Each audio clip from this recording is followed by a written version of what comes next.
పల్నాడు జిల్లా మాచెల నియోజకవర్గం మాచెలలో ప్రపంచ పర్యావరణ దినోత్సవ సందర్భంగా మాచెల మండల న్యాయ సేవా కమిటీ వారి ఆధ్వర్యంలో మాచెల శ్రీశైలం రోడ్లో గల నగరవనంలో మొక్కలు నాటే కార్యక్రమాన్ని చేపట్టారు.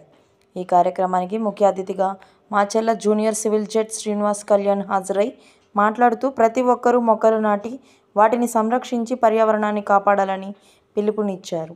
అంతేకాకుండా ప్లాస్టిక్ మహమ్మారి వల్ల భూమి, నీరు కలుషితమైపోతుందని, కాబట్టి ప్లాస్టిక్ భూతాన్ని మనమందరం తరిమేయాలని పిలుపునిచ్చారు. అనంతరం నగరవనంలో స్వయంగా ఆయన మొక్కలు నాటి ఎరువు వేసి నీరు పోశారు. మాచెల ఫారెస్ట్ రేంజర్ విజయలక్ష్మి మాట్లాడుతూ, మేము నగరవనంలో అనేక మొక్కలు నాటి వాటిని సంరక్షిస్తున్నామని, అంతేకాకుండా కొన్ని రకాల ఔషధ మొక్కలు కూడా ప్రజల సౌకర్యార్థం నాటి వాటిని కూడా సంరక్షిస్తున్నామని, అంతేకాకుండా ఫారెస్ట్లో జంతువులకు నీటి తోట్లు ఏర్పాటు చేస్తున్నామని, ప్రభుత్వాల సహకారంతో నగరవనమును ఇంకా అభివృద్ధి చేస్తామని తెలిపారు.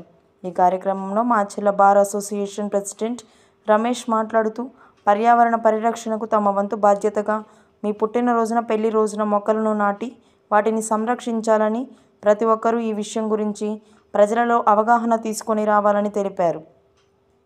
మాచెల మండలం సేవా కమిటీ సభ్యులు మరియు Swami Vivekananda charitable trust founder and chairman Mettu Govindareddy మాట్లాడుతూ, పచ్చని చెట్లు, పచ్చని పంట పొలాలు, గలగలా పారే సెలయేర్లు ఇవి ప్రకృతి మనకు ఇచ్చిన సంపదని, వాటిని భావి తరాలకు అందించాల్సిన బాధ్యత మనందరిపైన ఉన్నదని తెలిపారు.